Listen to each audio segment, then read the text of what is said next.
Good morning, everyone. The country has just taken part in a giant democratic exercise, perhaps the biggest in our history. Over 33 million people from England, Scotland, Wales, Northern Ireland and Gibraltar have all had their say. We should be proud of the fact that in these islands we trust the people with these big decisions. We not only have a parliamentary democracy, but on questions about the arrangements for how we're governed, there are times when it is right to ask the people themselves, and that is what we have done. The British people have voted to leave the European Union, and their will must be respected. I want to thank everyone who took part in the campaign on my side of the argument, including all those who put aside party differences to speak in what they believed was the national interest. And let me congratulate all those who took part in the Leave campaign for the spirited and passionate case that they made. The will of the British people is an instruction that must be delivered. It was not a decision that was taken lightly, not least because so many things were said by so many different organisations about the significance of this decision. So there can be no doubt about the result. Across the world, people have been watching the choice that Britain has made. I would reassure those markets and investors that Britain's economy is fundamentally strong. And I would also reassure Brits living in European countries and European citizens living here that there will be no immediate changes in your circumstances.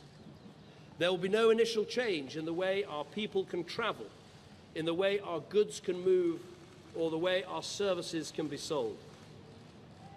We must now prepare for a negotiation with the European Union. This will need to involve the full engagement of the Scottish, Welsh and Northern Ireland governments to ensure that the interests of all parts of our United Kingdom are protected and advanced. But above all, this will require strong, determined and committed leadership. I'm very proud and very honoured to have been Prime Minister of this country for 6 years. I believe we've made great steps, with more people in work than ever before in our history, with reforms to welfare and education, increasing people's life chances, building a bigger and stronger society, keeping our promises to the poorest people in the world, and enabling those who love each other to get married whatever their sexuality. But above all, restoring Britain's economic strength. And I'm grateful to everyone who's helped to make that happen. I've also always believed that we have to confront big decisions, not duck them. That is why we delivered the first coalition government in 70 years to bring our economy back from the brink. It's why we delivered a fair, legal and decisive referendum in Scotland. And it's why I made the pledge to renegotiate Britain's position in the European Union and to hold a referendum on our membership, and have carried those things out. I fought this campaign in the only way I know how, which is to say directly and passionately what I think and feel, head, heart and soul. I held nothing back. I was absolutely clear about my belief that Britain is stronger, safer and better off inside the European Union. And I made clear the referendum was about this and this alone, not the future of any single politician, including myself.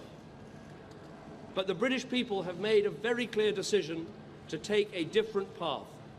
And as such, I think the country requires fresh leadership to take it in this direction. I will do everything I can as Prime Minister to steady the ship over the coming weeks and months. But I do not think it would be right for me to try to be the captain that steers our country to its next destination. This is not a decision I've taken lightly, but I do believe it's in the national interest to have a period of stability and then the new leadership required. There is no need for a precise timetable today, but in my view we should aim to have a new Prime Minister in place by the start of the Conservative Party conference in October. Delivering stability will be important, and I will continue in post as Prime Minister with my Cabinet for the next 3 months. The Cabinet will meet on Monday. The Governor of the Bank of England is making a statement about the steps that the Bank and the Treasury are taking to reassure financial markets. We will also continue taking forward the important legislation that we set before Parliament in the Queen's speech. And I've spoken to Her Majesty the Queen this morning to advise her of the steps that I'm taking. A negotiation with the European Union will need to begin under a new Prime Minister. And I think it's right that this new Prime Minister takes the decision about when to trigger Article 50 and start the formal and legal process of leaving the EU. I will attend the European Council next week to explain the decision the British people have taken and my own decision. The British people have made a choice. That not only needs to be respected, but those on the losing side of the argument, myself included, should help to make it work. Britain is a special country. We have so many great advantages. A parliamentary democracy where we resolve great issues about our future through peaceful debate. A great trading nation with our science and arts, our engineering and our creativity respected the world over.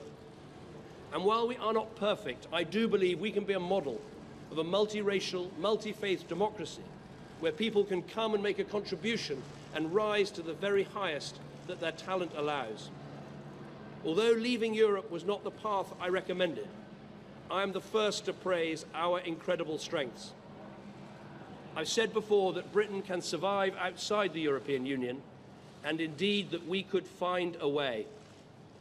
Now the decision has been made to leave, we need to find the best way. And I will do everything I can to help. I love this country, and I feel honoured to have served it. And I will do everything I can in future to help this great country succeed. Thank you very much.